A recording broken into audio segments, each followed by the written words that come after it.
Lady Louise, the quiet granddaughter who changed everything. To understand why Lady Louise Windsor is important, it helps to know who she is.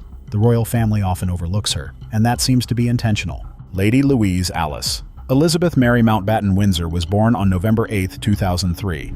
She is the only daughter of Prince Edward, Duke of Edinburgh, and Sophie, Duchess of Edinburgh. She is also the youngest niece of King Charles III. This places her in an interesting position in royal life, close enough to matter but far enough to avoid much attention. She has used this position wisely. While her cousins attracted headlines, Louise focused on her studies. She chose to study English literature at the University of St. Andrews, the same university where William met Catherine.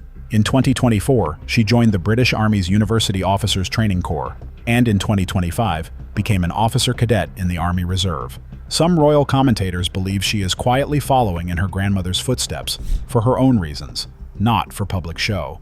When Queen Elizabeth II died in September 2022, many in the royal family became interested in her personal legacy and belongings outside the crown estate. The late queen was known for her strong emotional intelligence. She carefully observed people, rewarded loyalty in private, and communicated privately with some family members. In April 2021, Louise inherited her grandfather, Prince Philip's driving ponies and carriage. In 2022, she drove one of his carriages at the Royal Windsor Horse Show in front of the Queen. This act was deeply meaningful to those close to the family. It showed a young woman honoring a private family tradition without seeking public attention. This type of gesture was important to Queen Elizabeth II. Royal commentator Richard Fitzwilliams has pointed out that Lady Louise shares traits with both her grandparents, the Queen's calm and Prince Philip's commitment to active service.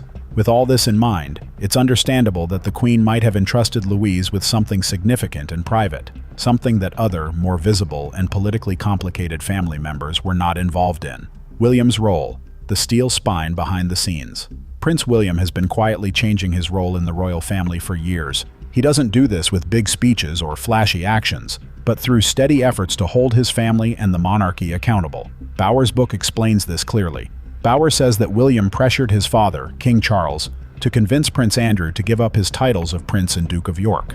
This change came only after William pushed for it. This shows William as a strong figure in the monarchy, while Charles worries about his and Camilla's low approval ratings. Read that again. William was the one who pushed Andrew out. He forced his father to make a tough decision about the royal family. He is not just waiting for his turn to be king. He is already acting as the monarchy's protector. Bauer describes how Charles hesitated and only acted after William intervened before the 2023 coronation. This highlights William's strong stance against any potential embarrassment within the family. When William learns that Lady Louise, his young cousin and the granddaughter who best represents the late Queen's values, may have been acknowledged by the Queen, his response is important. It's not out of jealousy, but a clear understanding of the political implications for the family. William views the monarchy as an institution that needs protection from any threats, even those that come from within his own family. Bauer notes that Harry was surprised by Andrew's public embarrassment and feared that William might strip the Sussexes of their titles or push Harry aside in the UK. Harry's fear makes sense. William has shown many times that he will take action when he believes it's necessary for the monarchy. Regarding Lady Louise, his approach seems protective. He sees in her what the Queen recognized: someone trustworthy who does not seek fame, leverage her position, or make the monarchy look like a reality show. In a royal household filled with competing ambitions, that quality is more valuable than it seems. Camilla's desperate move. What the scramble reveals. The dynamics of Camilla's role as queen consort are complex. Many people blamed her for the end of Charles and Diana's marriage. To improve her image, Camilla worked hard in public for years, and by the time of Charles's coronation in May 2023, she was warmly accepted by many in Britain. However, public acceptance does not equal strong support within the royal family.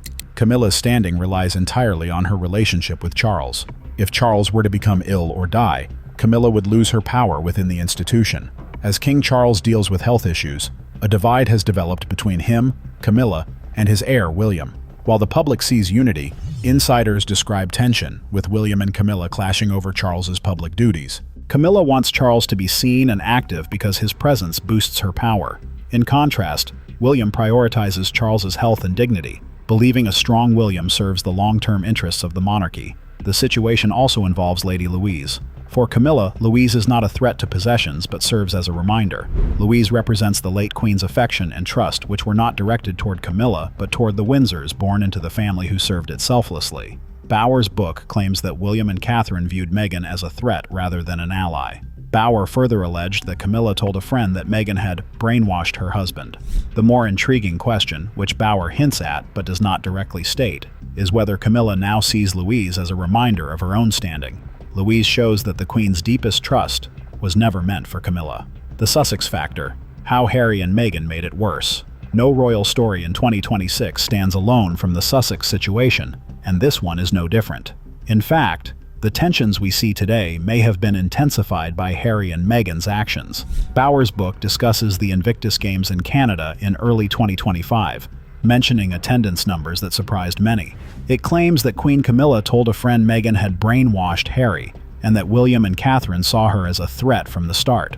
However, there is an important point that often gets overlooked. The Sussexes' choice to step back from royal duties was not just a personal decision, it shook the royal family. It made every remaining working royal rethink their roles. Who takes on their responsibilities? Who handles the public duties? Who takes on the attention that Harry and Meghan used to manage? Harry seems increasingly distant from Britain. He is involved less in charity and remains estranged from William and Catherine. He reportedly felt surprised by William's reaction to issues involving Prince Andrew and Jeffrey Epstein. This added to fears that a future King William could strip the Sussexes of their titles or push Harry further away from the royal family. Whether or not these fears are valid, they kept Harry from returning to the royal fold. His absence created a gap. Quietly, Lady Louise Windsor stepped into that gap. She showed up, trained, honored her grandfather's traditions, studied, and stayed away from tabloids. The Sussexes' strong response to Bower's book made it more notable than it might otherwise have been, a phenomenon known as the Streisand effect. The Sussex camp seemed to think the alternative would be worse. This shows something important. It suggests that within Bower's book, there is a truth that stings not because it is wrong, but because it feels accurate. The difference between the Sussexes' path, with failed Netflix projects, a troubled Spotify deal, and trying to create a domestic image, and Louise's quiet, steady rise is significant. Camilla publicly engaged in the Sussex drama, making her opinions known. By doing so, she became part of the complicated story, rather than representing the dignified narrative that Louise has managed to create with little effort. What this means for the monarchy's future. Let's take a step back. The real issue isn't just about one inheritance, one book, or a single argument between William and Camilla. The larger question is about the future of the British monarchy and its moral and emotional core. As March 2026 draws to a close, the British monarchy faces a difficult situation. The king wants to fulfill his duties, the queen supports him, and the heir is focused on ensuring his father's health. This creates a conflict among them, with consequences that are often loud. The tension among Charles, Camilla, and William is a major challenge for the monarchy right now. Charles is 77, dealing with health problems, and striving to be the king he has always wished to be. Camilla wants to stay relevant and influential beyond being Charles's wife. William is getting ready for a reign that might come sooner than expected, and he approaches this task with a mix of duty, impatience, and smart planning. Then there's Lady Louise. She symbolizes a different path. She has chosen service over fame and honors her grandmother's quiet traditions instead of cashing in on them. Experts say she has qualities from both her grandparents, the Queen's calm discipline, and Philip's dedication to service. Tom Bower mentions that the Sussexes hope to regain a stronger role in the royal family during the 2027 Invictus Games in Birmingham, which could lead to a major media appearance for Meghan and their children. However, Bower points out that tensions with William and Catherine could make any reconciliation difficult. The monarchy now carries heavy burdens.